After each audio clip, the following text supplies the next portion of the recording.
Whether you're an adrenaline junkie or travel enthusiast or just love capturing those epic moments in life, the GoPro is the perfect gadget for that. But they can be pricey, right? Well, welcome to Don't Ask Me, I'm not an expert. I'm Lawrence, and in this video I'm going to share with you what to look for and some top tips on buying a second-hand GoPro in 2024. So let's get into what do you need to look for when you're buying a second-hand GoPro.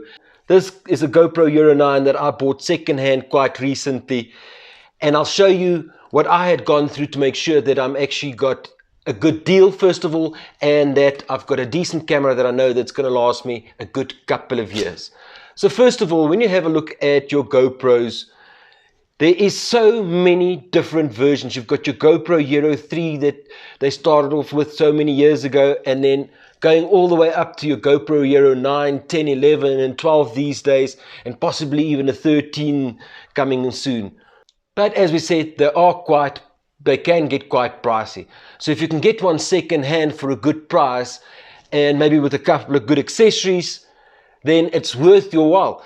So first up, if you want to buy a second-hand GoPro or a new GoPro, do a bit of research, see what kind of GoPro would suit your needs. Whether you want it just for a still camera, then a GoPro Hero 3 will do the job. If you're not going to be vlogging and walking around, if you've got good light in your filming conditions, you might just want a Hero 3. If you want something like I wanted to for vlogging, then you're going to get yourself from like maybe a Hero 8 or 9 like I've got here upwards. The Hero 9 is nice because of the boostability and the fact that you can change some of the lenses, and of course being able to get quite a few different accessories. I've got the media mod that I've bought for the GoPro, also second hand, also online. So follow the same process as what I'm going to tell you here if you want to buy accessories for your GoPros. So now you've done your research, you've decided which GoPro is going to suit your needs. What is the next step? So for me, I went to all my local second-hand stores here that I know that sells cameras, and I kept going back there and telling them, guys, if you find a GoPro of any sorts, give me a call. And I just kept checking up and see if they picked up anything. And then of course online, all I did was I googled second-hand GoPros and a couple of different options came up. And actually here in South Africa, we've got a company called Cash Converters. They're a second-hand store, but they also have online store. And that's actually where I managed to find this beauty, the GoPro Hero 9, at a very, very good price. I eventually paid 3,600 Rand for this unit, as I got it online, but I managed to see where the store is, drove out to the guys and actually physically wanted to go and inspect the camera before I bought it, and then sort of bargained a bit, and I managed to get it for 3,600 Rand, including 3 extra batteries and a extra charger that charges 3 batteries. It comes with your actual GoPro casing and all of that. So it was for me a good price. And then I went online and I did some research, and I found again at a company, I found myself a media mod. What was quite nice is with this I actually had it sent through the post 2-day delivery, so that was quite nice. With the actual camera, I went and inspected it, and I'll go through some of the inspections that I went through to make sure that I'm getting a good quality camera for the money that I spent. So I'm going to show you with the GoPro Hero 9 the steps that I took when I actually got there and I managed to go and have a look at it. So first of all is make sure that when you open your battery case that there is a battery inside your actual camera. And if you can take the battery out, one of the very first things to look at is to see if the camera did not have any water damage or picked up water damage. One of the first places you can see that would be inside your battery compartment here, around your contact points. If there is any sort of like white powdery fluff or anything like that, or you can see visible watermarks or anything like that, close it down, give it back and say, thank you very much, because if it's a water damaged camera, you're going to have lifelong problems and you're just going to be wasting your money. So yeah, first of all, check inside there, have a look. You can see there's the pins. Look around the pins, see if there's any visible damage there. Look at your actual battery, see the battery is not swollen. See what make it is. Then, if you don't see any visible damage there, most probably there is not going to be a memory card in the camera.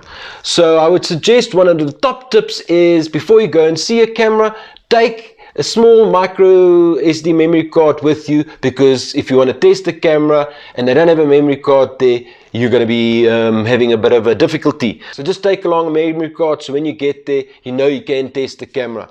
So right, you've now checked visibly. If you can't see any water damage in there, you inspect the camera itself to see if there's not any dents or visible paint scratches or anything that is damaged on the camera. Have a look at the bottom at your mounts.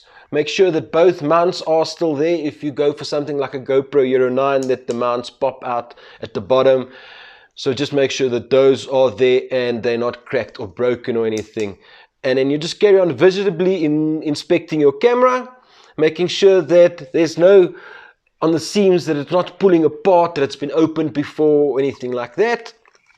And then of course you take your battery, pop your battery back in again, and now you're going to be able to test your camera. You've now seen there's no visible damage.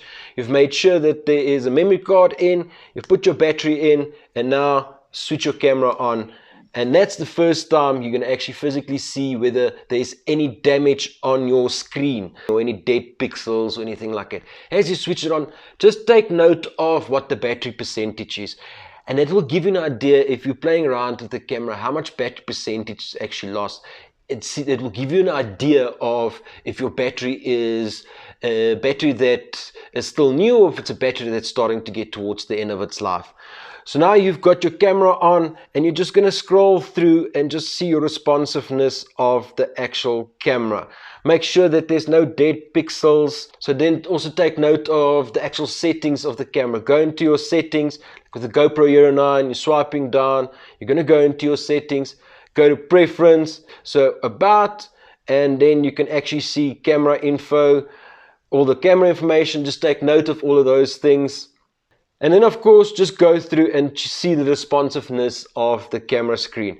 Now with the GoPro Hero 9, the screen is not the most responsive, but you can definitely see if there's a problem or not. Sometimes if you reset the camera settings, so that's also a nice thing. If you can ask the owner or where you're buying it from, can I reset the camera and reset it back to factory settings before you actually even take a photo or a video. So now you've gone through all the settings and everything on your camera. Then go through onto the actual camera lens. Just make sure that the camera lens is clean, that there's no cracks or visible chips or marks on the camera that you can see. And then you just start filming and taking videos. As I said, taking note of the battery power, how much it goes down. So first of all, go into your camera settings, put it onto a camera, onto taking a photo, and just go and take a couple of photographs. Photo there, photo here. Just take a couple of photographs so you can see if the camera is actually taking photographs and how fast it is and if there's any lag, that kind of thing. Then go on to your video and then start videoing. Video just a couple of videos around, just start videoing a quick video. Turn it around. If you've got like the later GoPros that's got microphones in, then turn it around. You can actually then do a vlog if you want to test it as a vlogging thing.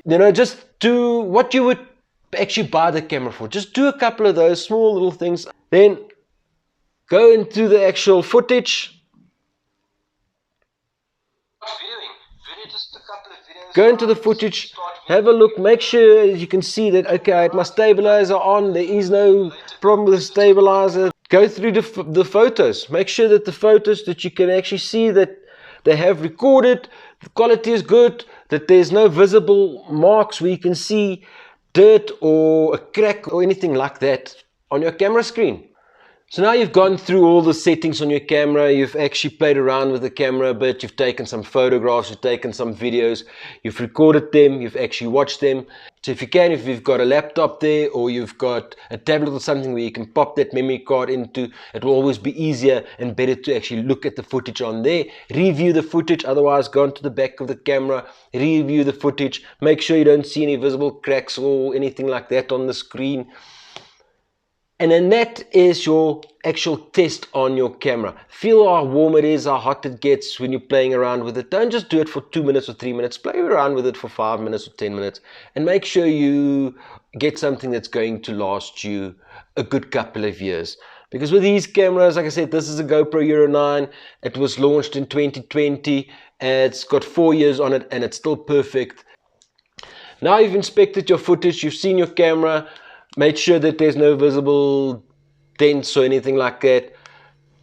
One last thing is flip up your battery pack again. Make sure that this battery holder is quite tight, that it's not loose. Make sure that the rubber seals and everything is still there. And then of course, if you've got a USB cable, if it comes with a charging port or a USB cable, just put that cable into the actual USB-C charging port there. Just make sure that it's nice and tight, that it doesn't have any loose connections on there. If you've got an external battery pack with you, or if there's a place where you can actually just plug it in, charge, and make sure that the battery is actually charging. And then you'll know that your USB port is also still in good condition and it hasn't been damaged or been pulled out and something inside is broken. Then you can just flip this back. And then of course, the next thing to inspect is if you've got any accessories with it. And that will determine whether you're getting a good deal sometimes or not. As I said earlier on, I actually got the 3 extra batteries with the charger and the cable. And I tested it there before I actually bought the camera, just to make sure that the actual battery pack is charging, that the extra batteries were working. I took them all in, put them in one by one, saw that they're working. The one wasn't, put it on charge for 10 minutes while I was playing with the camera, and then put it back in again, so it took some charge. So I realized that all the batteries were working. And then I got with it also a couple of little mounts and screws. And altogether, that's why I thought, for me, this was actually quite a good price for a camera that I'm going to turn into a vlogging camera. So that would also be then a determining factor for you, is what accessories you get with your GoPro, and if it's the accessories that you need, and if that adds value to the purchase for you. As I said, I also then went and bought the GoPro Euro Media Mod online. I also got this second hand. They price around 2,200 Rand in South Africa. At the bottom here, I'll give you what they are in dollars.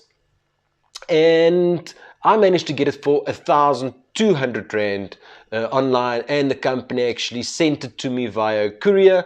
And when it arrived, it was in very good condition. And what's nice about it, it's also got a 6 months warranty, the same as what the actual camera that I bought has got, a 6 months warranty. So with the camera having a 6 month warranty, my media mod having a 6 months warranty, it just gives me a little bit more peace of mind buying a second-hand camera, that it's not going to die on me in the first day and I've lost all my money. So there's many reasons you want to buy a second-hand camera. You might not have the funds to buy a brand new camera, or you're just starting something and you're not sure if you're going to need the expensive big rig, or sometimes you're just busy with a project and it's just a here and there camera. So then you can buy a second hand, or otherwise, if you want to buy new, check some of the links in my description below. So this was my not so expert advice on what you need to look at when you're buying yourself a second-hand GoPro in 2024. If you've bought yourself a second-hand GoPro and it's a success or it was a flop, give me some comments. If you've got extra tips, also give it in the comments below. If it's a good tip, I'll pin it at the top. And most importantly, it's a new channel. It's not going to work if I don't have you guys subscribe. So please subscribe for any more tips on GoPro, or just general tech reviews, or even some experiments. So anyway, guys, we'll see you in the next one. Cheers.